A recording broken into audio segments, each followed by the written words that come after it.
Bom dia a todos. Recentemente eu fiz uma comparação do governo do presidente Bolsonaro com o atual governo do presidente Lula. E houve várias sugestões e críticas. E eu, como bom cidadão, advogado, eu gostaria de complementar as informações que eu passei, porque eu entendo que é importante citar as fontes de onde elas vieram, bem como citar pessoas que participaram do governo do ex-presidente Bolsonaro, pessoas sérias, pessoas ilibadas e que saíram logo nos primeiros anos do governo dele criticando a conduta dele como presidente da República, inclusive. E essas informações estão disponíveis em redes sociais, que o presidente falou em lives, falou em podcast, falou em entrevistas para diversos jornais, nas redes do governo, na rede oficial, na imprensa oficial do governo saíram informações. As pessoas que saíram no governo, que eu vou mencionar em breve, também deram declarações alegando fatos que justificaram o pedido de saída delas do governo. Então vocês vejam que a administração do presidente Bolsonaro foi voltada para discurso de ódio que ele tinha já desde o período de deputado e se estendeu nos 4 anos de governo federal dele. Ele fez, na realidade, um discurso na campanha de 2018 de que era uma pessoa séria, de que tinha um plano de governo, um plano para mudar o Brasil. E, na realidade, o plano para mudar o Brasil consistia em beneficiar 2% da população. A classe pobre e a classe média ia virar uma só. Nós íamos ter, se ele fosse reeleito, o Brasil dividido em 2 partes. 2% de super rico, super bilionário e 99% de super pobre, porque ele queria, e o ministro dele, que era chamado de Posto Ipiranga, o senhor Paulo Guedes, queria extinguir o INSS, extinguir as universidades federais, o SUS, o Sistema Único de Saúde Brasileiro, que é elogiado no mundo inteiro, o FIES, vários benefícios previdenciários, vender todas as estatais,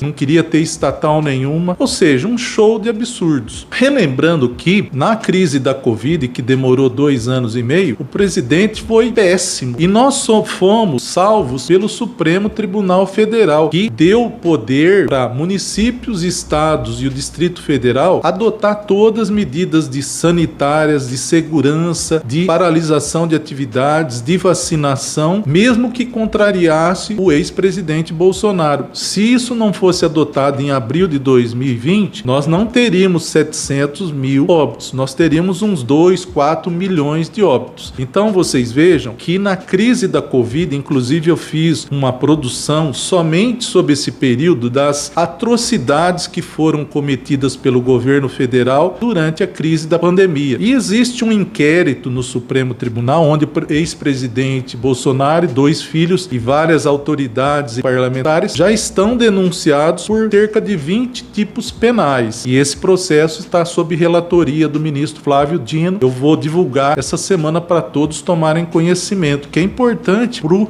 esclarecimento da população. Então vamos lá. Veja, quando se fala em presidência da República, no caso do presidente Bolsonaro, ele conseguiu iludir a população, vou usar o verbo correto, iludir, de que ele tinha um plano de governo. Na realidade, ele nem esperava ganhar a eleição. A eleição caiu no colo dele por conta da imprensa brasileira, que fez uma campanha de difamação do PT, só do PT. Esquecer o Centrão, que participou dos desvios nos Correios, no Mensalão, no Petrolão. Todos que eram partidos envolvidos nesses 3 escândalos, PP, PMDB, PL, PSC, Solidariedade, Aliança Brasil, PSD, todos esses partidos que foram investigados ou muitos condenados nesses 3 escândalos foram à base de apoio do Bolsonaro em 2018 e durante o governo dele. Durante o governo deles, eles receberam 180 bilhões de reais em emendas que muitas delas, eu já falei, não chegaram ao destino correto e estão sendo objeto de investigação no Supremo Tribunal Federal. E é esse o medo dos deputados do Centrão e da ultradireita, principalmente, de ser condenado no STF e ter que responder responder ainda a processos de devolução de valores e sentenças penais para cumprir. Mas vamos lá, sempre quando a gente faz uma comparação de algum governo, é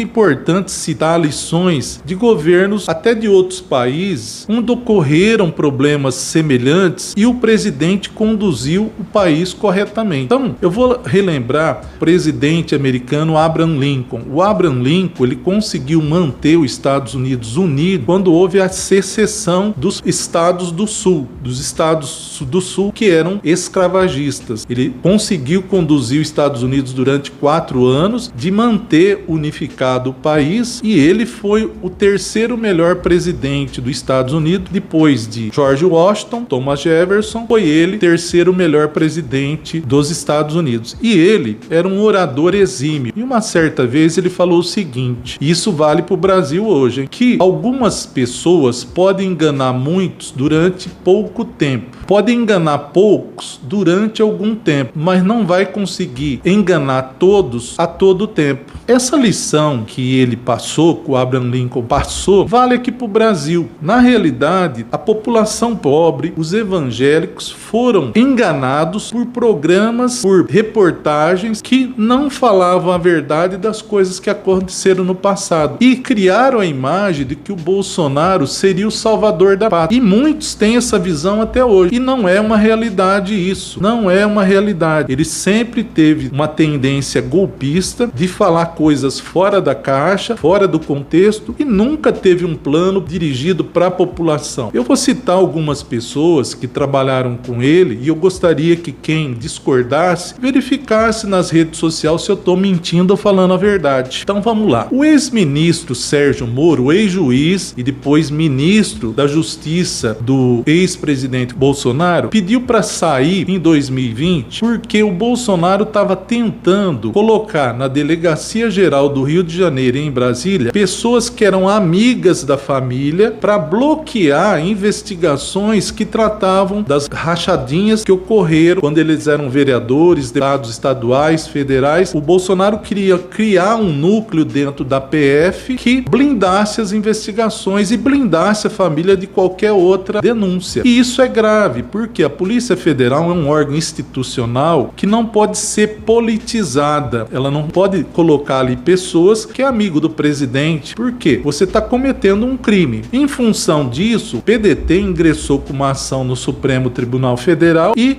o Supremo Tribunal Federal acertadamente determinou que não fosse nomeada aquela pessoa que o Bolsonaro tinha indicado, seja adotado o critério de carreira dentro da PF. E o ministro Moro também era a favor disso. E como o Bolsonaro insistiu, o ministro Moro pediu demissão e quando ele foi exonerado, ele deu dezenas de entrevistas relatando o que era o governo do Bolsonaro. Só agora, nas eleições de 2022, ele voltou a fazer amizade porque era conveniente, mas ele deu declarações em 2020 sérias a respeito do ex-presidente Bolsonaro, da conduta dele. O mesmo ocorreu, por exemplo, com o ex-deputado Julian Lemes. Esse deputado, junto com um empresário e político do Rio de Janeiro, Paulo Marinho, organizaram a campanha do ex-presidente Bolsonaro. Ex-deputado Julian Lemes, ele foi deputado pelo PL no Nordeste e organizou a campanha do ex-presidente do Nordeste. Trouxe milhões de votos para o ex-presidente. Ele imaginava que era uma pessoa e logo que o presidente assumiu em 2019, ele um ano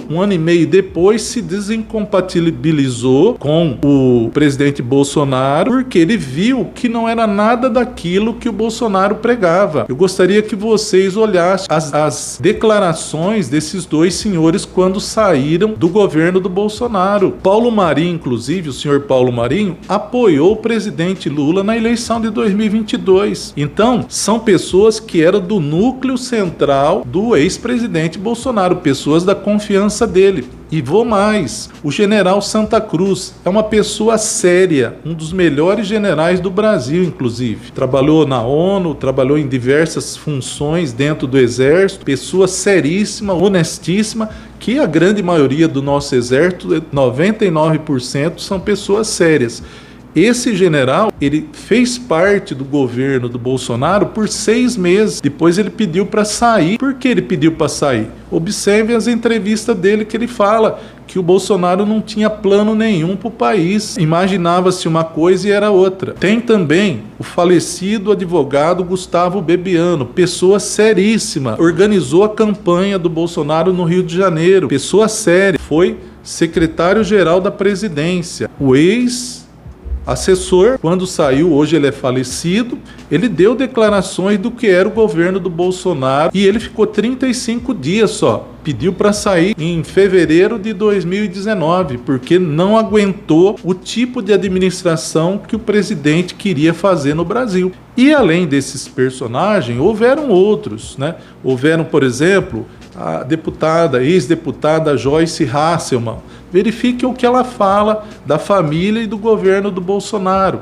Então nós temos muitas pessoas que trabalharam dentro do núcleo central da campanha de 2018, se iludiram com a propaganda que o Bolsonaro fazia, só que na prática eles viram que não era nada disso. Então eu acho que quem é bolsonarista roxo deveria ir nas fontes verdadeiras. Hoje nós temos as redes sociais e nelas estão registradas declarações, por exemplo, que o Bolsonaro deu durante a Covid, um show de absurdo, inclusive, que eu já fiz um conteúdo só para isso, porque foi muito grave. O show de absurdo na política externa, que ele só fez besteira em política externa, na política interna, na desregulamentação de várias agências que controlavam a saúde, a distribuição de energia, os transportes. Um show de horrores era. Vocês precisam consultar o YouTube, podcast, está tudo registrado, o que foi dito durante a Covid e em outros momentos. E vou relembrar agora, é bom relembrar,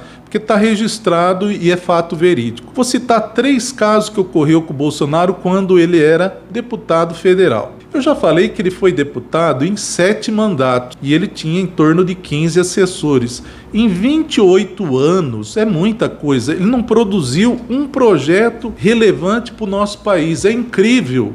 E os bolsonaristas não olham essas coisas do passado do ex-presidente. Vejam só, quando o presidente Fernando Henrique começou o processo de privatização, ele citou num discurso que precisava fuzilar o presidente Fernando Henrique e matar uns 20 mil comunistas aqui no Brasil para fechar o Congresso e colocar a casa em ordem. Aí eu pergunto para os evangélicos, para os que apoiam ele, se isso aí é um discurso sério, de uma pessoa séria, jogar a culpa para comunista, querer fuzilar o presidente. Vejam que na tentativa de golpe de 2023 tramou-se de fuzilar o presidente eleito, o vice, o presidente do Supremo e outras autoridades. Vocês vejam que já vem de um DNA golpista do período do Legislativo, do período de atuação na Câmara dos Deputados Federal. E vejam, vai reclamar de prerrogativa hoje com esses discursos que ele fazia lá na Câmara dos Deputados e nunca foi punido? Tem mais, em uma certa ocasião, ele disse para uma deputada petista dentro da Câmara dos Deputados que não estuprava ela porque era feia. Que tipo de linguagem é esse de um pai de família? Eu gostaria de ouvir dos evangélicos, dos bispos, missionários e outros representantes de grandes igrejas aí que faturam R$1 bilhão e não recolhe imposto e só fica fazendo proselitismo político usando a Bíblia falsamente. O que eles têm a explicar sobre essa frase para uma mulher? Porque, embora ela seja petista, que eu saiba, ela é uma mulher.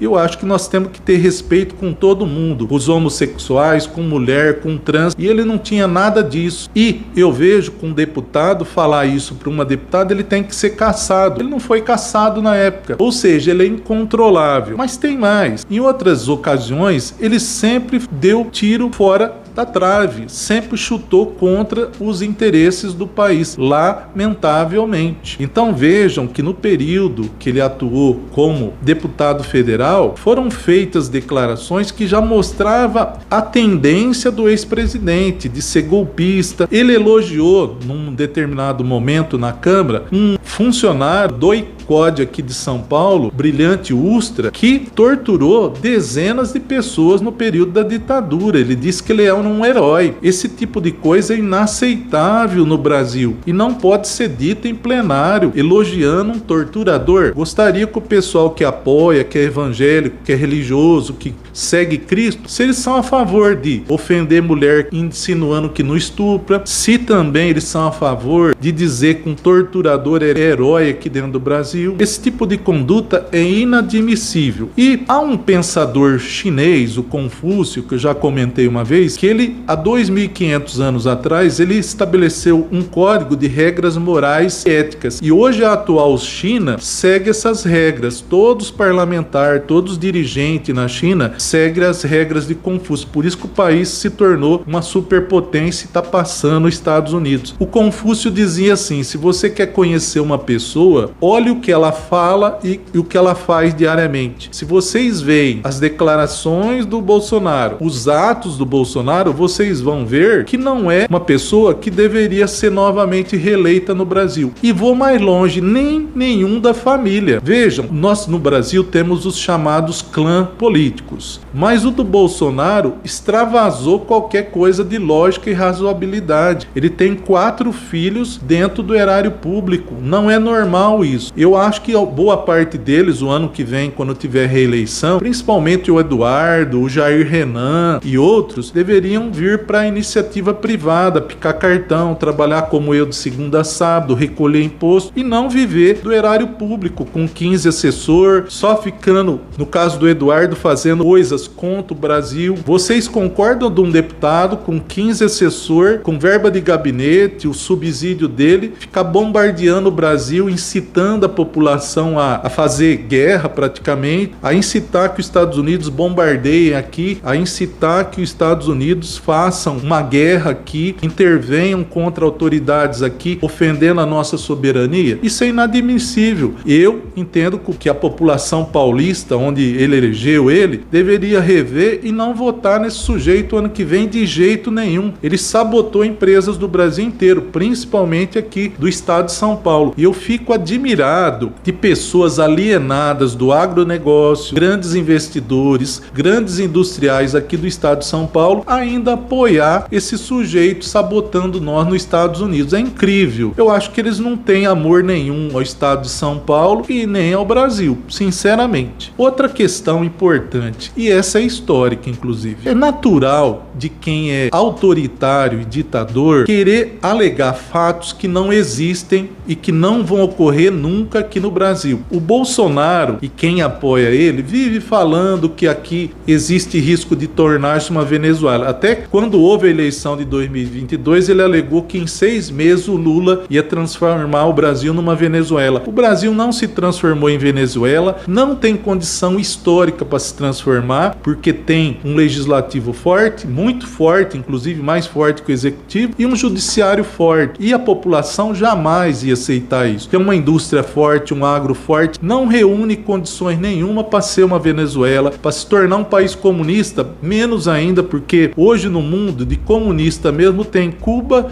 e Coreia do Norte. Nem a China é comunista mais, nem a Rússia. Então, vocês vejam que ele falava coisas para iludir as pessoas menos cultas, que não têm acesso à informação ou não busca, de que aqui o MST ia ocupar, de que ia virar um país comunista, de que ia virar uma Cuba, uma Coreia do Norte, que a China ia ocupar aqui. Outro absurdo, a China está interessada em ter comércio com o mundo inteiro, e ela está certa, mas comércio saudável, aquele troca-troca recíproco. Eu não vejo a China atacando nenhum país hoje, vejo os Estados Unidos e o Reino Unido e os países da Europa e Israel atacando nos 5 continentes. Então, esses países sim estão interessados em fazer guerra, não a China e nem a Rússia, tá? A invasão da Ucrânia foi por culpa da expansão da OTAN para o leste europeu, não foi culpa da Rússia, é uma questão de segurança nacional deles. Assim como os Estados Unidos fez o bloqueio de Cuba quando a União Soviética, a antiga União Soviética, instalou mísseis em Cuba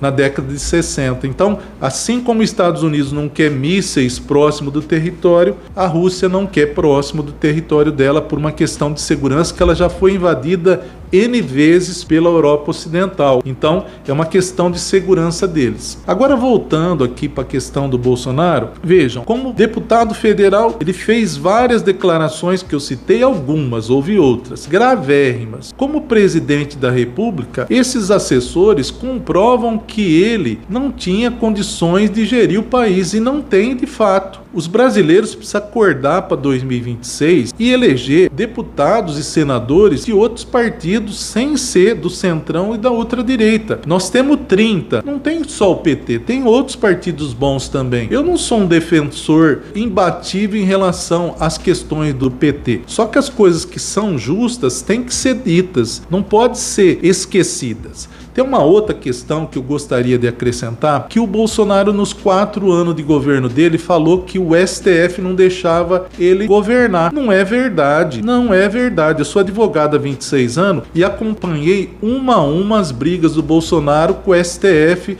e com o Tribunal Superior Eleitoral. Nenhuma ele teve razão. Em todos, os juízes, os magistrados, os ministros tomaram decisões seguindo a lei. Eu vou citar alguns fatos, mas a maioria, 99,9%, ele não foi perseguido, não. Muito pelo contrário, se não fosse o STF e o TSE, nós estaríamos perdidos hoje, numa ditadura. Vejam só, em 2022, o Bolsonaro fez uma reunião com embaixadores estrangeiros, sem participação do Poder Judiciário, alegando que as urnas brasileiras podiam ser fraudadas, que o sistema eleitoral nosso podia ser fraudado. Um absurdo. Por quê? Desde 96, quando nós implantamos a votação eletrônica eleitoral em todas as eleições municipais e estaduais e também para o Congresso, nunca houve uma única alegação de que havia fraude na urna e no sistema eleitoral nosso. Tanto que diversos países estão copiando até hoje o modelo brasileiro. Vejam só, quando houve a eleição nos Estados Unidos no ano 2000, demorou-se 37 dias para apurar quem era o presidente, e ganhou o presidente Bush filho, do Al Gore. Na Flórida, houve recontagem de votos pela manual e demorou 37 dias, em pleno ano 2000. Aqui nunca houve questionamento. Ninguém que perdeu, o presidente Lula perdeu várias eleições quando adotou a urna eletrônica. Pergunta se o PT ficou azucrinando, defamando o STF, o TSE sobre isso aí. Em função disso, ele sofreu um processo de cassação e de inegibilidade para a próxima eleição, ajuizado pelo PDT no Supremo Tribunal Federal, que, seguindo a lei eleitoral, reconheceu que houve abuso de autoridade e uso do poder político para fazer denúncias que não eram verdadeiras, eram fake news. Isso sobre a justiça eleitoral brasileira é um fake news. Ele contratou pessoas para entrar no sistema eleitoral e tentar ver brechas onde podia ter fraude, não conseguiu. Então foi gravíssimo as coisas que ocorreram com relação, e é por isso que ele está inelegível por 8 anos. O STF sacramentou um pedido feito por um partido político. Outra questão, o STF, como qualquer tribunal, nunca toma uma decisão sem que alguém provoque. Todas as vezes que o Supremo Tribunal agiu, foi a pedido de deputado, senador, partido político ou algum órgão do governo. Então, todas as coisas que ocorreram entre o Bolsonaro e principalmente o STF, tinha partido político acionando